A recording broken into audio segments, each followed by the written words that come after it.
മൻ കി ബാത്തിലൂടെ രാജ്യത്തെയും ചുറ്റുപാടുകളെയും അറിയുന്നതിനോടൊപ്പം കുട്ടികൾ ആ അറിവ് ഭാവിയിലേക്കുള്ള ചവിട്ടുപടിയായി കാണണമെന്ന് മുൻ കേന്ദ്ര സഹമന്ത്രി വി മുരളീധരൻ. തിരുവനന്തപുരത്ത് നെഹ്റു യുവകേന്ദ്രയും ഗ്ലോബൽ ഗീവേഴ്സ് ഫൗണ്ടേഷനും സംഘടിപ്പിച്ച മൻ കി ബാത്ത് വോളണ്ടിയർമാരുടെ പരിശീലന പരിപാടി ഉദ്ഘാടനം ചെയ്യുകയായിരുന്നു അദ്ദേഹം.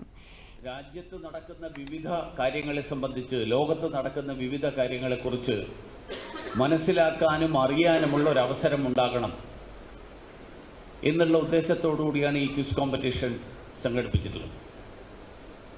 അതിലൂടെ നമുക്ക് പൊതുവിജ്ഞാനം വർദ്ധിപ്പിക്കാനുള്ള ഒരു അവസരം കിട്ടുന്നു. നമ്മളെല്ലാവരും ധാരാളം കാര്യങ്ങളെക്കുറിച്ച് മനസ്സിലാക്കാനുള്ള അവസരം കിട്ടുന്നു.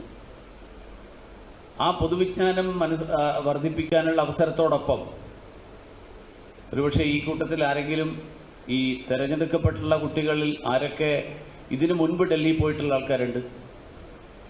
ഉണ്ടോ? ആരെങ്കിലും ഉണ്ടെങ്കിൽ കൈ ഉയർത്തണം. ആരുമില്ല. അപ്പോൾ നിങ്ങൾക്ക് എല്ലാവർക്കും സാധാരണ നിങ്ങളുടെ ക്ലാസ്സിലുള്ള പലർക്കും കിട്ടിയിട്ടില്ലാത്ത ഒരവസരം ഡൽഹി സന്ദർശിക്കാൻ, പാർലമെൻറ്റ് സന്ദർശിക്കാൻ, ഡൽഹിയിലെ ചരിത്രപ്രസിദ്ധമായിട്ടുള്ള സ്ഥലങ്ങൾ നേരിട്ട് സന്ദർശിക്കാൻ ഉള്ളൊരവസരം കിട്ടി. ഇപ്പോൾ ഗൂഗിൾ നോക്കി കാര്യങ്ങളെല്ലാം അറിയുന്ന കുട്ടികൾ സാങ്കേതികവിദ്യയുടെ അടിമകളായി തീരുന്നതായി അദ്ദേഹം പറഞ്ഞു.